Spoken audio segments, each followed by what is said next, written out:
Olá pessoal, estou aqui com vocês para mais uma aula da nossa física e hoje nós vamos começar com uma pergunta para a gente refletir até o final dessa aula.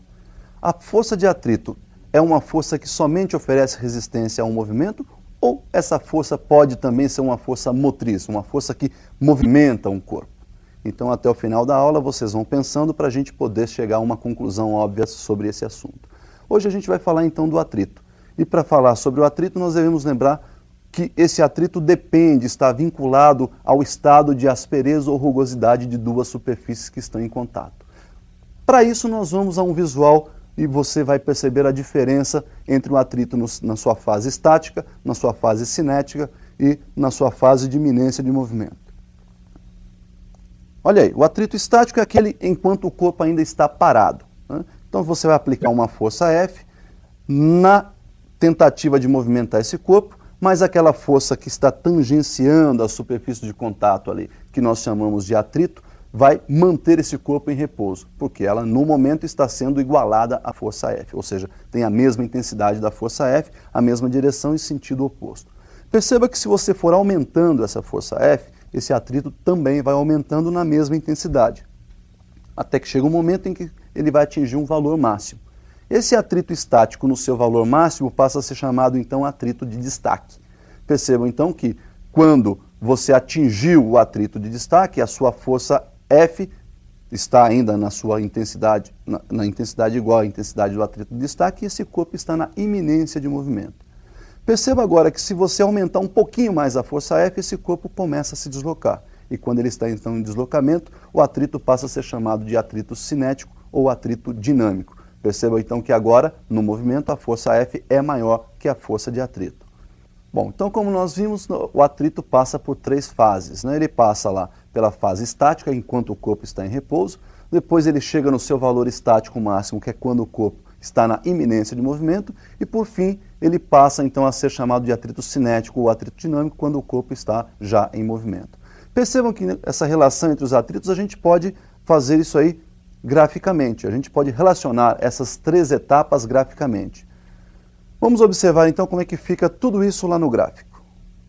Percebam aí que no eixo vertical eu tenho a força de atrito, no eixo horizontal eu tenho a força motriz F, e percebam então que conforme eu vou aumentando a força F, nós temos um aumento também da força de atrito. Olha lá, nós temos uma reta crescente, 45 graus, porque enquanto o corpo permanece em repouso, a força motriz e a força de atrito têm as mesmas intensidades. Quando atinge o ponto máximo dessa reta crescente, nós temos lá o atrito de destaque. Consequentemente, o corpo está na iminência de movimento. Agora perceba que quando esse corpo entra em movimento, o atrito cai. O atrito cinético ou dinâmico ele passa a ser um pouco menor que o atrito de destaque. Isso é porque conforme aumenta a velocidade, o contato entre os corpos diminui. E com essa diminuição de contato entre os corpos, diminui também o atrito.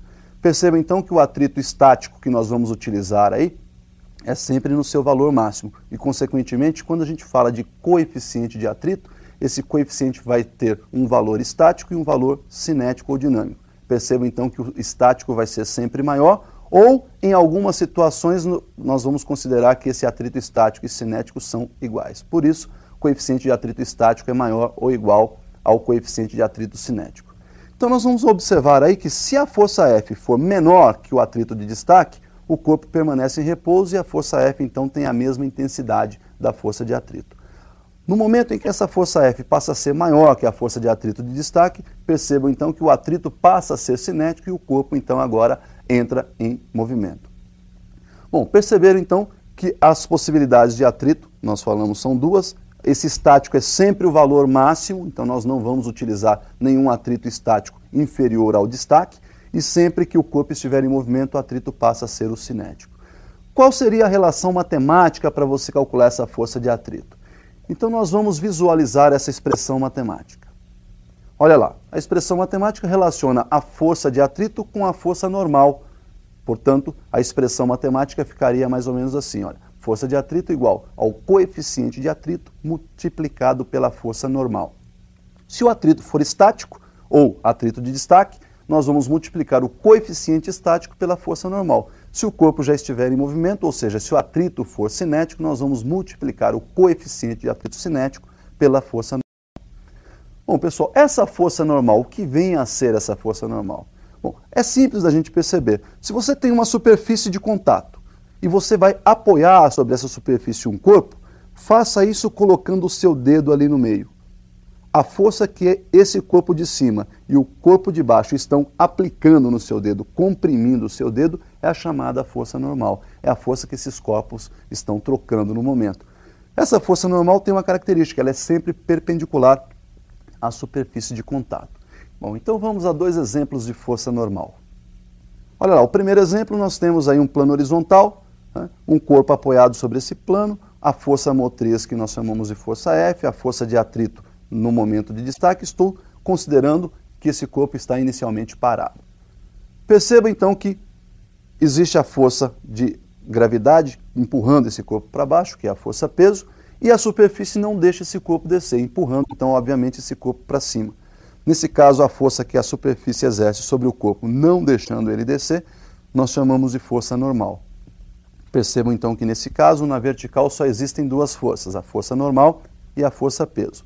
E os seus módulos então são exatamente iguais, uma vez que esse corpo não está nem subindo e nem descendo. Já o exemplo número 2, percebam que nós temos um plano vertical e para você apoiar esse corpo, você tem que pressionar esse corpo sobre esse plano vertical. Olha lá, vou aplicar uma força F empurrando esse corpo contra o plano vertical, o peso está puxando esse corpo para baixo e o atrito não deixa descer, portanto o atrito está puxando esse corpo para cima. A força normal, então, obviamente, é a força trocada entre as superfícies de contato. Eu empurro o corpo de encontro aí com o plano vertical, esse plano reage empurrando esse corpo no sentido contrário. Essa força aplicada pelo plano sobre o corpo, nós chamamos então de força normal. A força normal, nesse caso, em módulo, terá a mesma intensidade ou o mesmo módulo da força F que você aplica para manter esse corpo encostado no plano vertical. Bom, então nós temos aí dois exemplos de como calcular essa força normal. Percebam que a força normal está vinculada a cada situação.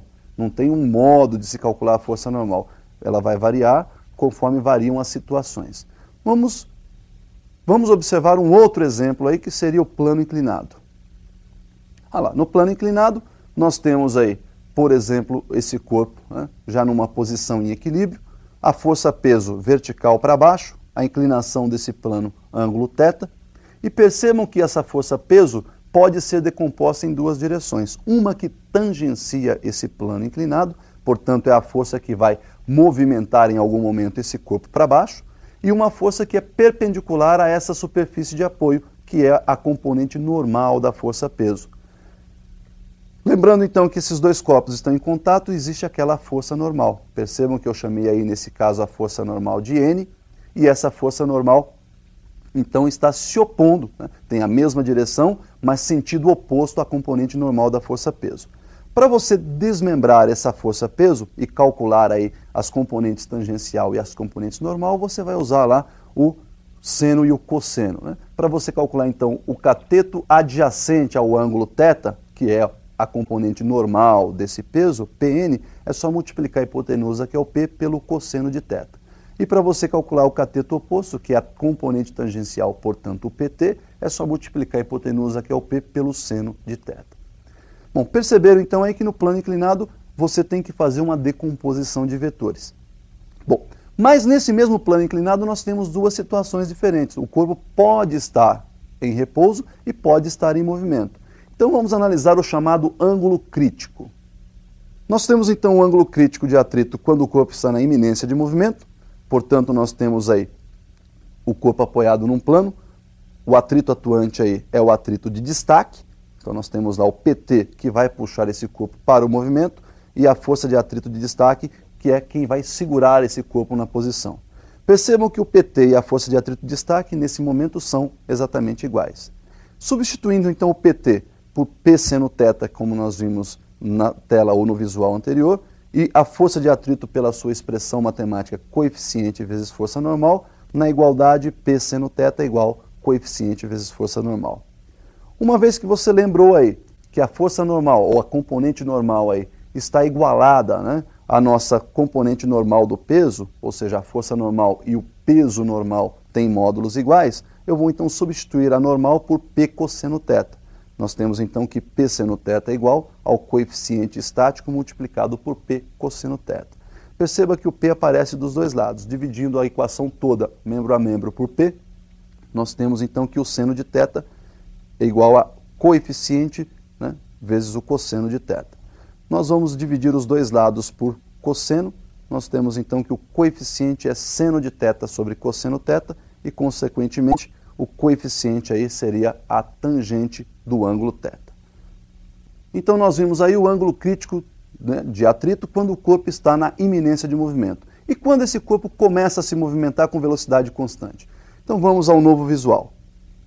Quando a velocidade então é constante, nós temos aí o corpo em movimento, né? Essa velocidade vai manter-se constante em módulo, direção e sentido, e a nossa componente tangencial será igual ao atrito cinético aí agora, força de atrito cinético, porque ele está em movimento. Percebam então que igualando PT à força de atrito cinético, nós vamos substituir o PT por P seno novamente e a força de atrito cinética por coeficiente cinético vezes força normal. Lembrando que a força normal é igual a componente em módulo, igual a componente normal da força-peso, nós temos que P seno θ é igual ao coeficiente cinético multiplicado por P cosseno θ. Dividindo os dois lados da equação, os dois membros da equação por P, seno θ é igual a coeficiente vezes cosseno θ, daí então nós temos que o coeficiente é seno sobre cosseno e novamente o coeficiente de atrito cinético igual a tangente de θ. Perceberam então que o nosso coeficiente de atrito, né, ou o nosso ângulo crítico de atrito, seja ele na hora em que o corpo está na iminência de movimento, ou seja ele quando o corpo está em movimento uniforme, será sempre dado pela tangente do ângulo de inclinação do nosso plano inclinado. Bom, lembra da perguntinha inicial? Se nós podemos então agora, depois de tudo isso esclarecido, responder aquela pergunta. Olha lá. Será que a força de atrito é simplesmente uma força de resistência, que oferece resistência ao movimento, ou será que ela pode ser uma força motriz? Lembra assim, olha, se você colocar uma caixa sobre a carroceria de um caminhão, e esse caminhão começar a deslocar-se lentamente, quem é que está empurrando essa caixa junto com o movimento? É exatamente o atrito existente entre a caixa e a carroceria do caminhão. Portanto, nesse momento, o atrito é quem está empurrando essa caixa. Consequentemente, o atrito também pode atuar como uma força motriz. Por hoje, então, é só. Até uma próxima.